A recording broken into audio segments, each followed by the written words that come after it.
You're playing Phantasmal Flames on TCG Live now, and it'll be legal IRL November 28th. Today we're going to take a look at the deck list for all the new Megas released in the set. Starting with Mega Charizard X. Its Inferno X attack does 90 damage for each Fire Energy you discard. We've tried this out many ways, and this is what I'm enjoying the most right now, is using the Dunsparce Draw engine. This allows us to take advantage of Hilda and Enriching Energy, and gives us a way to accelerate energy to the Mega Charizard not just through Charizard EX, but the Oricorio. Since it has to be on the bench to use the Oricorio, we can use the Air Balloon to retreat it after we attack with it, and move the Dunsparce active, and then draw and move it back active after accelerating the energy to it. We're still using the Charizard EX as an early attacker, plus energy acceleration. We're also playing the single prize Reshiram that does 240 for 4 energy. The Oricorio will allow us to accelerate this as long as we have the Charizard in play, so this lets us deal with Cornerstone and anything else, like Mimikyu or potentially Crustle. For the supporter lineup, we have 3 Iono, 3 Hilda, 2 Lilies, 2 Boss, 2 Dawn. The Dawn's really nice for getting these bigger Pokemon and allows us to play less Ultra Ball. 2 Arven. The only tool we're really looking for is the Air Balloon for the combo we said before with the Dudunsparce to get the Mega Charizard back to the bench. Turo just to pick up anything. I like it better than Wally's Compassion. 4 Poffin. This is the reason we're playing the 70H Charmander instead of the 80 HP one, so that we can take advantage of the Dunsparce. We have 3 Candy. Retrieval here is pretty important to get energy back to finish out games with Charizard X. Battle Cage, this is just to slow down Dusknoir decks and Monkey Dory. Artazon is always huge with Dunsparce decks. And then just 7 energy, that's enough. We're not playing Fire Breather, we're mainly just going to accelerate with Charizard early, and then use Superior to get our energy back later in the game. Next is Mega Heracross, and there really is just no good use for this guy. We're adding him here with the Mega Kangaskhan deck, so you can just set up one Mega Kangaskhan in the Heracross and just play the deck the same way, but there's no good way to play this guy. You can get the energy on it and just hit for 170 and mill their deck, and use Acerola to keep them alive a little bit longer, but you're never really going to use this first attack, and the deck would probably just be better without it. Mega Diancie is a pretty interesting one, because originally when this card was revealed it looked so bad, but as soon as you play with it you realize this card's extremely powerful. The only problem is mainly it's just being played in just standard Gardevoir deck. It can take big hits and dishes out 240 each turn and discards the energy, so the energy doesn't even get stuck in play. It works with Mystery Garden being another psychic in play. Just an all around powerful card, but not interesting in any way deck list wise. Then we have Mega Lopunny. We're playing it with the Dusknoir line. Dusknoir and the Dunsparce add mobility to let you use the Scale Thrust on the Mega Lopunny, which if it switches from the bench to the active, it does 230 damage that turn for just 1 energy, along with Jet Energy, but Dusknoir lets you get up to 360 with that attack, and then the Dunsparce adds us a nice little draw engine to the deck, and lets us take advantage of the Fan Rotom that can also set up the Baneri, and give us a nice little 70 damage on a single prizer. Playing Klefki because this will allow our Dusknoirs to go through more often in case they're playing the Psyduck.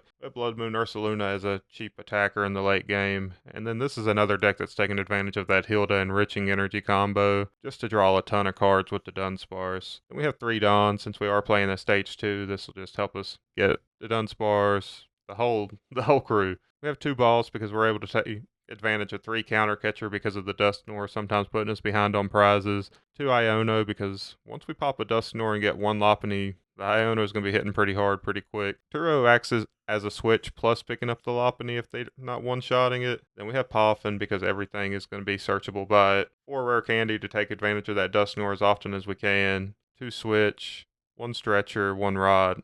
Don't need a ton of recovery. For the stadiums, we're playing Artazon, obviously, because of the Dunsparce, and just Jamming Tower, just because we don't have any tools, and we just want stadiums to bump our opponent's stadiums when we can. The 1 Reversal could be just about any energy, but I like playing it just to give the Dusknoir a chance to attack in those weird situations that we might want to use it. But this could be any other energy, just to have 6 energy total. Next we have Mega Gengar, which can be played in so many ways with different darks. The ones I've been liking the best so far is with Zoroark EX.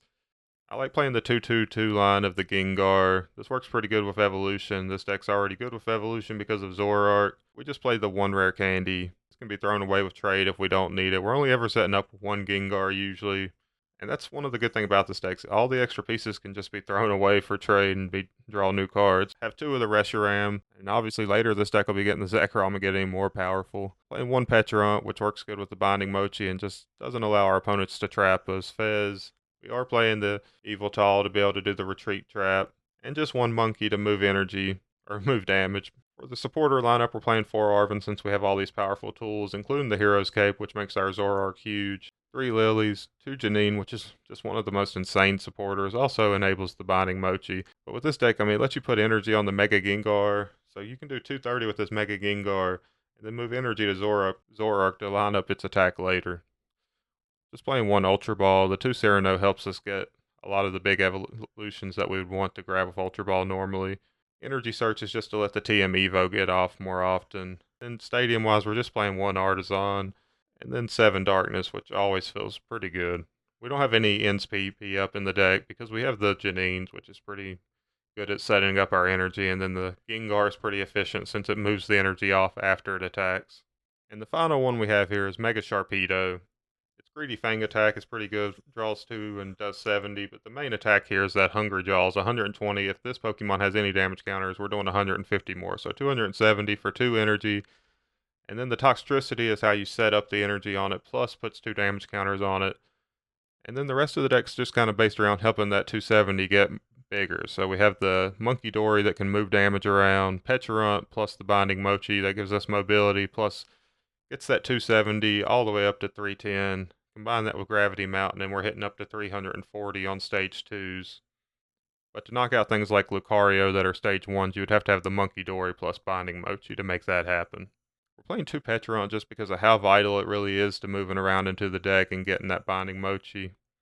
And then we have 1 Seviper here. If you have a Mega Evolution Darkness Pokemon in play, it can do 240 for 3 energy. The Toxtricity makes this easy to accelerate too. And then we have our Sharpedo, so it's just a nice single prize attacker. It doesn't take out Cornerstone, but that's not a concern since the Mega Sharpedo doesn't have an ability. Once again, we're playing 4 Arven with 3 Iono, 2 Balls, so a pretty low supporter count in this deck, and there's probably more supporters that could be found, but this is just what I have right now. 3 Poffin, 3 Ultra Ball, 2 Nest Ball. We got to play a split of Poffin and Nest Ball since we have so many basic EX Pokemon we want to put in play. We have the Super Rod here, which can be really important in case our opponent is able to chase down our Toxtricities earlier, or if we start running low on energy. Have the Energy Switch, which can help with the Monkey Dory, or any of the other attackers where we might want to move an energy to Sharpedo to get the attack off, or even Fezandipiti if we want to use that Cruel Arrow. 1 Mega Signal just because we don't want to be discarding a ton in this deck, so that's to drop the Ultra Ball count by 1. The Secret Box since we're playing a good split of tools and stadiums. And then we have the Artazon as the last stadium to help just set up all these little basics, especially the Monkey Dory since it can't be searched with Poffin. What's your favorite new Mega deck to play from Phantasmal Flames?